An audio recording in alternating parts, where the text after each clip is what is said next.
Hello guys, solid series के episode 218 का official video आ चुका है। तो मेरा नाम है सैम और इस वीडियो में हम एपिसोड 218 को डिटेल में एक्सप्लेन करने वाले हैं। वैसे इससे पहले के कुछ एपिसोड्स को मैंने एक्सप्लेन कर दिया है, पर अगर आप इंटरेस्टेड है तो उन वीडियोस को भी जरूर चेक कर ले और साथ ही साथ आगे की स्टोरी को सॉलिड नोवेल के जरिए जानने के लिए मेरे चैनल के प्लेलिस्ट को जरूर चेक कर ले। तो फिर चलिए जल्दी से एपिसोड 218 को एक्सप्लेन करते हैं। अब जैसे ही एपिसोड स्टार्ट होता है तो हमें टैंग सैन और सेवेंथ एल्डर को दिखाया जाता है, जिनके सॉल पावर्स आपस में टकरा रहे थे। ये देखकर टैंग हाउ सोचने लगते हैं कि ग्रैंड सोलन मास्टर्स के रूप में सेवेंथ एल्डर के दोनों हाउतियान हैमर का वजन कम से कम 2,500 kg का है। उनके मार्शल सोल क्लोन का मतलब यह भी है कि टैंग सैन को हर अटैक में दो बार हमले झेलने होंगे। इसके बाद सेवेंथ एल्डर टैंग सैन को सावधान करते हुए कहते हैं, टैंग सैन, मेरे वार को झेलने के लिए तैयार हो जाओ। ऐसा कहकर सेवेंथ एल्डर अपने 7 soul skill tool soul form को रिलीज कर देते हैं। इतना कहते ही सेवेंथ एल्डर अपने एक हैमर सोल फॉर्म को टैंग सैन के ऊपर फेंक देते हैं। यह देखकर टैंग सैन मुस्कुराता है और फिर लेफ्ट आर्म के सोल बोन को एक्टिवेट कर देता है, जिससे टैंग सैन के सामने एक बहुत बड़ा शील्ड क्रिएट हो जाता है और सेवेंथ एल्डर के हैमर को ब्लॉक कर देता है। ये देखते ही शावू खुद से कहती है, ये तो आर्मी की सॉलबोन का दूसरा सॉल स्किल है। अब अपने क्लोन हैमर को ब्लॉक होता देखकर सेवेंथ एल्डर उस हैमर को वापस लेते हुए कहते हैं, ठीक है बच्चे, मैंने ही तुमको कम करके आंका। चलो देखते हैं कि क्या तुम मेरे 2 मार्शल सोल फॉर्म के प्रेशर को संभाल सकते हो या नहीं। इतना कहते ही सेवेंथ एल्डर अपने दोनों हाउतियान हैमर को जोड़ देते हैं और फिर फुल फोर्स के साथ टैंग सैन के ऊपर फेंक देते हैं। अब दो टूल सोल फॉर्म को आता देखकर टैंग सैन अपने titan left arm soul bone skill titan cannon the universal bomb को लॉन्च कर देता है। टैंग सैन के इस फीस टाइप अटैक को देखकर शावू कहती है, titan cannon the universal bomb gravitational force को नियंत्रित कर सकता है और तुरंत ही हवा को कंप्रेस करके एक तोप के गोले की तरह भयानक हमला कर सकता है। यानी कि टैंग सैन का एक मुक्का आर्मी के एक पावरफुल अटैक के बराबर है और इस अटैक की तुलना एक ग्रैंड सोलन मास्टर के 9 सोल स्किल से भी किया जा सकता है। इसके बाद टैंग सैन अपने टाइटन कैनन को सीधा सेवेंथ एल्डर के दोनों हैमर सोल फॉर्म पर लॉक करके शूट कर देता है, जिससे सेवेंथ एल्डर टप्पा खाते हुए उड़ जाते हैं। ये देखकर सभी शौक हो जाते हैं और फिर सेकेंड एल्डर कहते हैं कि टैंग सैन ने सिर्फ एक सोल बोन स्किल से ही सेवेंथ एल्डर के 2 मार्शल सोल फॉर्म को रोक दिया। वो वास्तव में काफी शक्तिशाली है, उसके एबिलिटीज को कम नहीं समझना चाहिए। आप सेवेंथ एल्डर गिरते पड़ते सेकेंड एल्डर के पास पहुंच जाते हैं और फिर सेकेंड एल्डर तुरंत उसे सहारा देकर रोक लेते हैं। इसके बाद सेवेंथ एल्डर खुद को संभालते हुए कहते हैं, यह असंभव है, ये कैसे हो सकता है कि कोई मेरे हमले को वापस मुझ पर ही फेंक दे। इतना कहकर सेवेंथ एल्डर अगला अटैक करने के लिए आगे बढ़ते हैं। तभी सेकेंड एल्डर उन्हें पीछे हटने को कहते हैं, क्योंकि सेवेंथ एल्डर ये बैटल हार चुके थे। अब सेकेंड एल्डर उन्हें समझाते हुए कहते हैं, सेवेंथ एल्डर, अगर टैंग सैन ने अपना मुक्का हवा में नहीं चलाया होता तो अब तक तुम्हारी हालत गंभीर रूप से खराब हो चुकी होती। शुक्र मनाओ कि तुम धक्का खाकर यहाँ पहुंचे हो। ये बात सुनकर सेवेंथ एल्डर कहते हैं, टैंग सैन, मैं अपनी हार स्वीकार करता हूँ।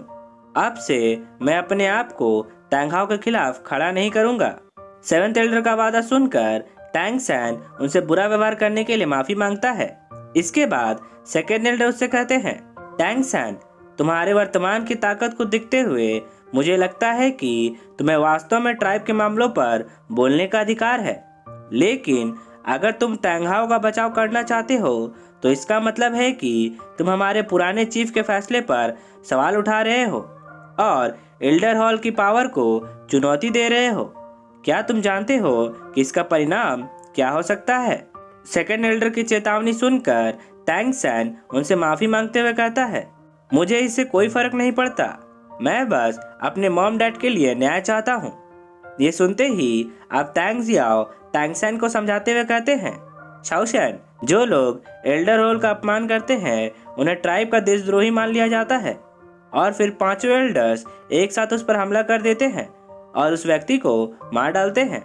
ये सुनकर टैंग सैन सभी से कहता है, अगर ऐसा है तो मैं पांचों एल्डर्स को चुनौती देता हूँ, भले ही इसमें मेरी जान चली जाए, मुझे बिल्कुल भी अफसोस नहीं होगा। टैंग सैन की चुनौती सुनते ही सभी लोग चौंक जाते हैं और शावू को टैंग सैन की चिंता होने लगती है। इसके बाद सेकेंड एल्डर टैंग सैन को पहाड़ की चोटी पर चलने को कहते हैं। अब अगले ही सीन में पांचों एल्डर्स पहाड़ की चोटी पर पहुंचे होते हैं और टैंग सैन उनसे फाइट करने के लिए उस ओर जाने लगता है। ये दृश्य देखकर एक डिसाइपल अपने बाकी साथियों से कहता है, क्या टैंग सैन पागल हो गया है? वो अकेले ही पांचों एल्डर्स को चुनौती देने का हिम्मत कर रहा है। ये सुनकर बाकी डिसाइपल्स भी आपस में चर्चा करने लगते हैं। इसके बाद टैंग सैन बड़ी फुर्ती से पहाड़ की चोटी पर चढ़ जाता है और फिर पांचों एल्डर्स के पास पहुंचकर कहता है, एल्डर्स, अगर मैं ये लड़ाई जीत जाता हूं तो मुझे उम्मीद है कि आप और हमारे ट्राइब के सभी सदस्य मुझे यह समझाने की अनुमति देंगे कि मेरे फादर के साथ आखिर वास्तव में क्या हुआ था। ये सुनते ही सेकेंड एल्डर कहते हैं, ठीक है, साउल मास्टर वर्ल्ड हमेशा से ही ताकत का सम्मान करता है। अगर तुम ये लड़ाई जीत जाते हो तो मैं अपने कहे शब्द वापस ले लूंगा, लेकिन अगर तुम हार गए तो तुम्हें आज की हरकत के लिए दंडित किया जाएगा। अब सेकेंड एल्डर के इतना कहते ही सभी एल्डर्स अपने सॉल रिंग्स को रिलीज कर देते हैं। पांचों एल्डर्स के सॉल रिंग्स सेम पैटर्न के थे। पांचों के पास 2 येलो, 2 पर्पल और 5 ब्लैक कलर के सॉल रिंग्स थे। ये देखते ही शावू घबराते हुए कहती है, 5 ग्रैंड सोल लैंड मास्टर्स।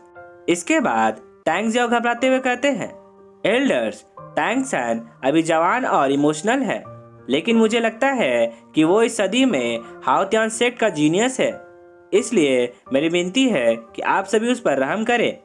ये सुनकर अब सेकेंड एल्डर टैंग जियाओ को फटकार लगाते हुए कहते हैं, चीफ, टैंग सैन आपके पिता के उस अंतिम आदेश को नकार रहा है जो उन्होंने जीवित अवस्था में लिया था, इसलिए आपको समझना चाहिए कि ये लड़ाई हमारे ट्राइब के सम्मान से जुड़ा है। सेकेंड एल्डर की ये बात सुनते ही शावू सोचने लगती है कि ये पांचों ग्रैंड सोल लैंड मास्टर्स निश्चित रूप से बीबी दोंग के उन 6 ग्रैंड सोल लैंड मास्टर से अधिक पावरफुल होंगे जो हमें स्टार द फॉरेस्ट में मिले थे। तुम्हें सावधान रहने की जरूरत है।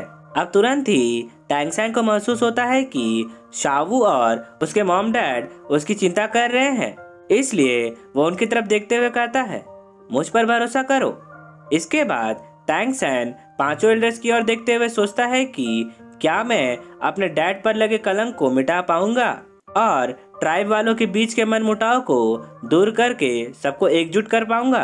अब ये सब कुछ इस लड़ाई पर निर्भर करता है, इसलिए मैं हार नहीं सकता।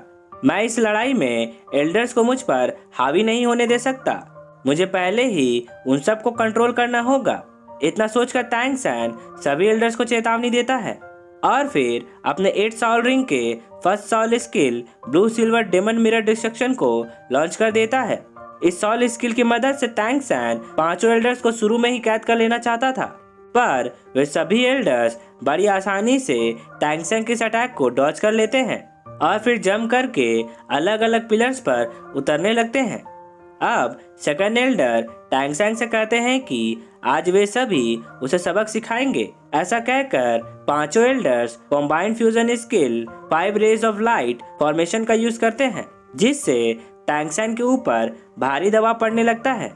ये देखकर शावू कहती है, किसने सोचा था कि पांचों एल्डर्स सीधा अपना कॉम्बाइंड फोर्स अटैक लॉन्च कर देंगे।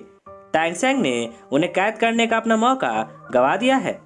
अब इसका जवाब देते हुए टैंग जियाओ कहते हैं, 5 रेज ऑफ लाइट का ये फॉर्मेशन ही टैंग सैन पर दबाव बना रहा है। वे पांचों एल्डर्स इस फॉर्मेशन मेथड को कई सालों से प्रैक्टिस करते आ रहे हैं। इसके बाद पांचों एल्डर्स पहला जॉइंट अटैक लॉन्च करते हैं, जिसका नाम hammering the heavens and earth होता है। आप इसे दुनिया का हथौड़ा भी कह सकते हैं। इस जॉइंट अटैक में पांचों एल्डर्स का हाओ त्यान हैमर एक साथ हो जाता है और फिर आसमान से एक बहुत ही बड़ा हैमर सीधा टैंग सैन के ऊपर गिरने लगता है। इस हैमर के प्रेशर को देखकर आयन घबरा जाती है और टैंगसेंग की मदद करने के लिए आगे बढ़ने लगती है, पर तभी शावू उन्हें रोक लेती है। अब टैंगसेंग ने अपना हाउतियान हैमर निकालता है और उस विशाल हैमर पे दे मारता है, जिससे वो विशाल हैमर टकरा कर लौटने लगता है। लेकिन इस टकराव से इतनी तेज तरंगें उठती हैं कि सेक्ट के डिसाइपल भी लड़खड़ाने लगते हैं। ये देखकर पांचों एल्डर्स को लगता है कि टैंगसेंग उनके विशाल हैमर से दब गया है और उनका विशाल हैमर पहाड़ से टकराने के कारण वापस लौट रहा है। ऐसा सोचकर वे पांचों एल्डर्स एक दूसरे को देखने लगते हैं। इसके बाद इस दृश्य को देखकर हाउतियान ट्राइब की एक डिसाइपल अपने साथी से कहती है, क्या ये लड़ाई खत्म हो गई? ये सुनकर दूसरी डिसाइपल कहती है, ये देखकर ऐसा लगता है कि टैंगसेंग बहुत कमजोर निकला, जो कि पांचों एल्डर्स के पहले जॉइंट अटैक से ही मर गया। अब तुरंत ही ये सीन स्विच होता है और हमें एंजल प्लेटफॉर्म दिखाया जाता है, जहां पर कियान रेंजू के 8 ट्रायल का सेकेंड राउंड स्टार्ट हो जाता है और वो सीधा तियान द एम्पायर के पैलेस के अंदर अपने कमरे में पहुंच जाती है। इसके बाद जैसे ही कियान रेंजू अपने सामने खड़े आईने पे खुद को देखती है, तो वो प्रिंस जू चिंग ही के रूप में बदल जाती है। शायद कियान रेंजू का यह ट्रायल लालच से जुड़ा हुआ है, क्योंकि वो हमेशा से तियान द एम्पायर पर राज करना चाहती थी। अब तुरंत ही उसके पास एक इलाइट सोल मास्टर आता है और उसे सूचना देते हुए कहता है, मास्टर, जैसे आपने बताया था, मैंने बिल्कुल वैसे ही इस मामले की जांच की है। कल रात एम्परर जुये ने वास्तव में अपने उच्च अधिकारियों के साथ मिलकर क्राउन प्रिंस के चुनाव पर चर्चा की है। एम्परर जुये का झुकाव सेकंड प्रिंस की तरफ बहुत ज्यादा है। वे अपने अधिकारियों से उसकी प्रशंसा करते हुए कह रहे थे कि सेकंड प्रिंस बहुत ही समझदार है, वो हमेशा सच का साथ देता है और वो दयालु भी है। इसके साथ साथ वो हमेशा लोगों के भलाई के बारे में सोचता रहता है, इसलिए वो एक अच्छा शासक बन सकता है। ये खबर सुनकर प्रिंस जू चिंग ही उसे जवाब देते हुए कहता है, मेरे बड़े भाई ने वास्तव में पिता का पक्ष जीत लिया है। अच्छा, एक काम करो, उसे ठिकाने लगा दो।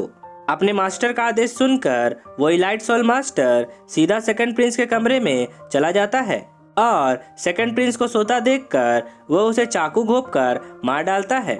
इसके बाद एपिसोड 218 का पहला भाग यहीं पे खत्म होता है। इसका अगला भाग मैं जल्दी अपलोड कर दूंगा।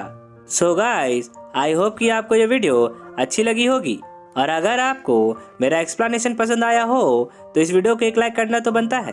और अगर आप एक नए नैम लवर हैं तो मेरे चैनल को जल्दी से सब्सक्राइब कर ले, क्योंकि मैं ऐसे ही वीडियोस लाता रहता हूँ। तो मैं आपसे मिलता हूँ नेक्स्ट वीडियो के साथ। तब तक के लिए take care and good day.